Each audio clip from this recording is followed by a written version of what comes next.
السلام علیکم ورحمۃ اللہ۔ آصف بھائی، آپ کا سوال، بعض علماء نے کہا کہ بھینس یا کٹا بھینسے کی قربانی جائز ہے، تو جی ہاں میرے بھائی، ہم نے بھی یہی بتایا ہے کہ کوئی بھینسے کی قربانی کر لیتا ہے، اس پر یہ نہیں کہیں گے کہ قربانی نہیں ہوئی، اس پر یہی بتایا جائے گا کہ یہ سنت سے ثابت نہیں ہے۔ پھر بھینس یا کٹا یا بھینسے کی قربانی کی مختلف صورتیں ہیں۔ اگر کوئی ایسا ہو جاتا ہے کہ کہیں آپ موجود ہیں، آپ کو اونٹ نر مادہ نہیں ملتا، گائے نر مادہ نہیں ملتا، اور اسی طرح آپ کو جو بھیڑ بکری دمبا یہ وہ فلاں نر مادہ نہیں ملتا ہے، بھینسے ہی بھینسے ہیں، اب قربانی تو کرنی ہے نا، تو ٹھیک ہے بھینسے کی کریں۔ یا کہیں پر آپ ایسی جگہ موجود ہیں، مثال کے طور پر آپ ہندوستان میں ہیں، ہندوستان کے اندر ہندو کہتا ہے گائے میری ماں ہے، ٹھیک، اب وہاں اگر آپ قربانی کرتے ہیں تو آپ کو جان مال عزت آبرو یہ وہ فلاں سب کی قربانی دینے کا معاملہ بن جاتا ہے،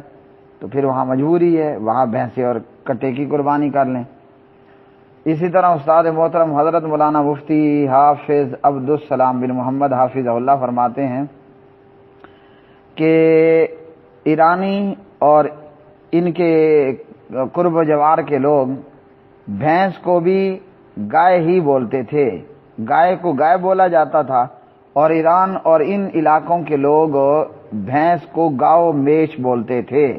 تو یہ بھی گائے ہی کی ایک قسم ہے۔ ویسے بھی حضور صلی اللہ علیہ وسلم نے بتایا ہے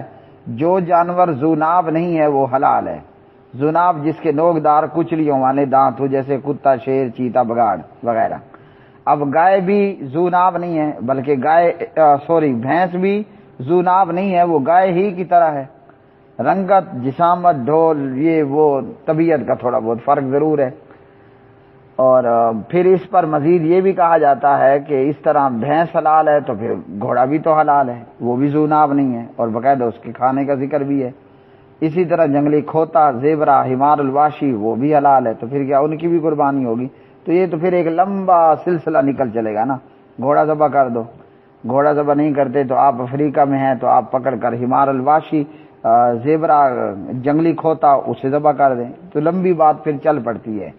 اس لیے سنت مطابق اور قرآن مجید کے بتائے ہوئے